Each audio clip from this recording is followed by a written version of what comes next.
beginner deck for Clash Royale.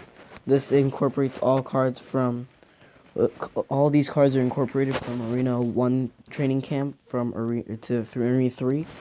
So if you're a low level player, you could use this deck, and if you don't have Prince in the lower levels, you could use Mini P.E.K.K.A, which is a good substitute.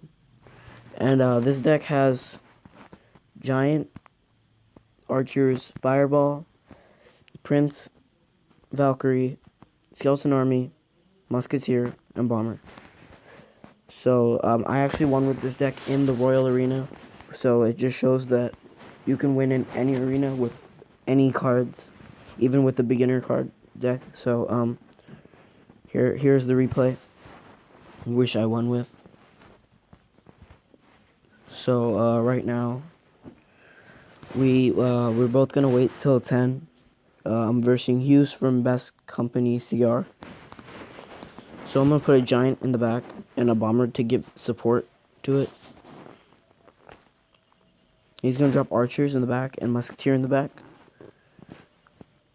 And I'm gonna drop a Prince here, which I shouldn't have done because I could have just fireballed everything. He puts a Valkyrie in a really good spot that gets rid of anything. He zaps to stun the Giant, so the Giant doesn't get any damage off. And the Prince just takes off the Valkyrie before everything else starts shooting at it. And I fireball everything there to make everything one-shotable by the tower. So it's basically no one got damaged.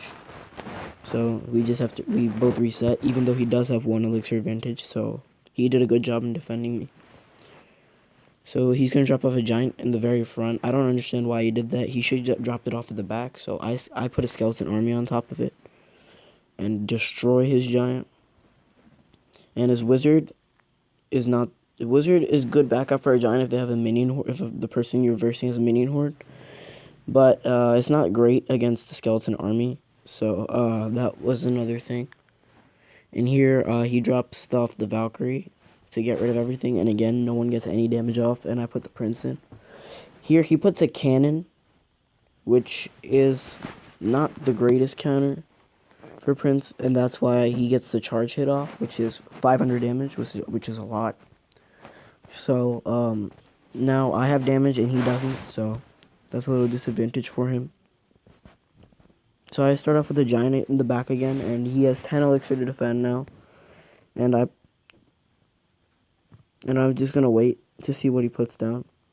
And I put Musketeer on the opposite side of the bridge. I just want to see if I could get damage. And I fireball again the Musketeer Bomber combination. I fireball that again, which is good worth. So he's going to drop... He gets 1 shot off with the Archer that he puts down. I'm going to put Bomber in the back. And here is the push that looks like it's all over. I put a Skeleton Army, and there's so many things that can do splash damage, which that makes that a pretty bad idea. I put a Prince to try to see if I can desperately take out this fireball. And just when that push looks really bad, just put like when it looks dangerous, I fireball everything, which was like the most worth fireball I've ever seen. And I put we just reset, and he puts a Musketeer. So I distract with my own Musketeer, and look how much damage I got off with the Giant alone. Giant does a lot of damage for a tank. He's going to zap the Musketeer trying to kill it, because the Musketeer does more damage than a Giant. So here he just puts a Giant to try to distract the Musketeer, and the Giant's just destroying the tower right now, and he puts Archers in a last desperation attempt to kill it. And here there's only 22 hit points, and we're in overtime, so I just fireball everything, and that's the win. So it's a good deck to try if you are struggling in the lower arenas. It'll help you, and thanks for watching.